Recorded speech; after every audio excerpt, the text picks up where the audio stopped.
Estamos de volta com o Jogo do Poder, hoje recebendo os deputados Hugo Leal, do PSC, e Edson Santos, do PT.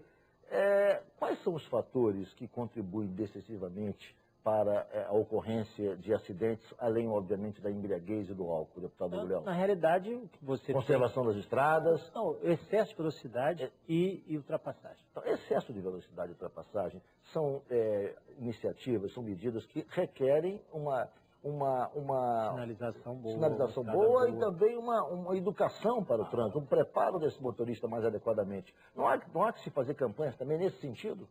Você desempenha campanhas, desenvolve campanhas nesse sentido, mas isso aí é uma questão que vem de raiz, né, de berço, de educação, e educação no seu cenário maior. Na verdade, essa questão da educação deveria ser uma cadeira que o indivíduo tivesse de criança, né, de noção de trânsito. Primeiro, a criança precisa aprender a atravessar a rua, como se comportar, né, no trânsito e como conviver com o automóvel. E, por outro lado, também, o condutor do automóvel saber que ele não é o dono da cidade. Na verdade, a principalidade numa cidade deve ser dada ao cidadão, ao transeunte. Então, são questões, Ricardo, que mexem, inclusive, né, com a cabeça das pessoas, né, com a cultura, né, do povo brasileiro, que precisa ser feito num investimento, a meu ver, de médio e longo prazo. Uma outra questão que eu queria colocar em relação à questão das estradas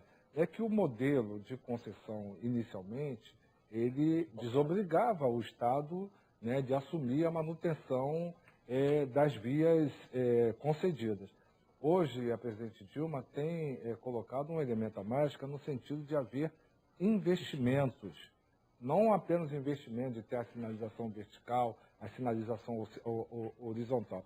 É preciso, por exemplo, né, haver a duplicação, né, de vias como a BR-101. Há uma discussão, por exemplo... Havia Lagos que não tinha até... Agora vai ser construído um guarda-reio, não tinha uma mureta divisória. Quer dizer, isso contribui também de maneira decisiva para a ocorrência de acidentes como esse. Se você for ver essa estatística que o Edson está falando agora, estão fazendo a duplicação de Macaé a Campos.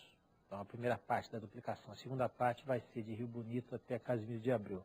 Quanto tempo, mas vai acontecer. A parte principal da BR-101 Norte vai ser aquele trecho que é a reserva ali, aquela reserva ecológica que tem ali, que vai ser um pouco mais difícil, mas vai haver. Quando você fizer a duplicação... Parece que não há licença ambiental ainda para fazer. Tem uma dificuldade ali, mas está sendo superado também. Já vai abrir, porque a gente não pode preservar o Mico-Leão Dourado e deixar pessoas morrendo naquela rodovia, que é a rodovia da morte, já conhecida. Você vai ver o significativo, a redução de mortes que vão ter nas estradas. O Rio de Janeiro, nos 2 últimos anos, foi o estado que mais apresentou redução de mortes em trânsito aqui no país. O Rio de Janeiro. Isso deve ser acreditado à iniciativa do governo do Estado, do governador Sérgio Cabral, de realizar as operações da lei seca, realizar as operações da lei seca com a frequência que tem que ser feita. Isso é absolutamente elogiável. Elogiável, porque você fez o seguinte, você tem resultado. A melhor coisa é isso, o melhor trabalho que você tem. Tanto que São Paulo acordou agora. Se você for ver... Eu quero falar de São Paulo, quero saber de vocês. O que vocês acham da decisão de São Paulo de também detectar se o condutor está usando droga, maconha ou cocaína, além do álcool? Olha só, está previsto na lei. Mas ninguém aplica? Não, por enquanto, a lei acabou de ser, a lei foi sancionada em dezembro. A equipe, a droga mais utilizada é o álcool. Sim, mas a droga lícita. A pergunta é que o... Mas se você fiscalizar a droga lícita, por que não fiscalizar a droga ilícita? Deixa eu dizer uma coisa aqui. Nós estamos fazendo não existe nenhuma inovação nisso. Outros países já fazem esse tipo de fiscalização, somente com a saliva. Esse produto que está sendo utilizado em São Paulo já é largamente utilizado em outros países também, para detectar. Ocorre... Você acha importante, então, eu acho, sim, porque a fiscalização também, a maconha, a cocaína? A lei fala, a modificação da lei fala que qualquer substância que altere a capacidade psicomotora do indivíduo.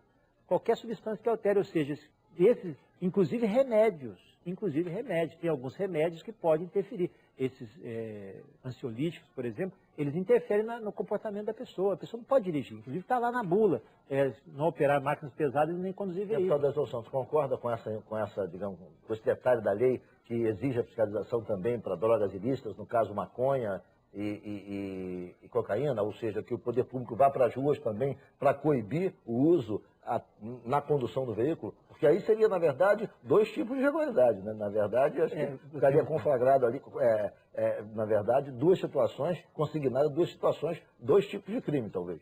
Exato. O que eu acho é que a pessoa, quando usa qualquer tipo de droga, seja lícita ou ilícita, ela não deve dirigir automóvel, né? Porque está colocando em risco a sua vida e a vida de terceiros.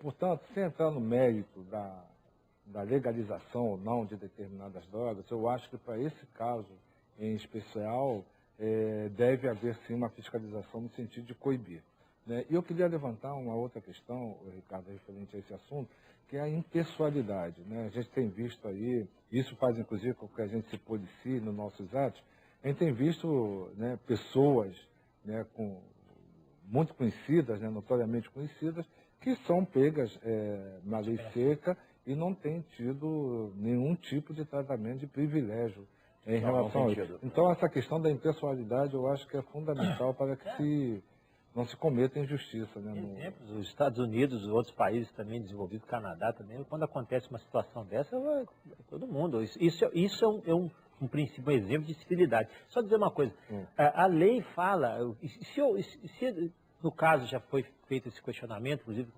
numa conversa com a Polícia Militar de São Paulo, se detectou então que aquele indivíduo usou uma droga não lícita, né, uma maconha, uma cocaína, um crack, alguma coisa assim, o que vai se caracterizar ali é o crime de dirigir sob efeito de substância psicoativa.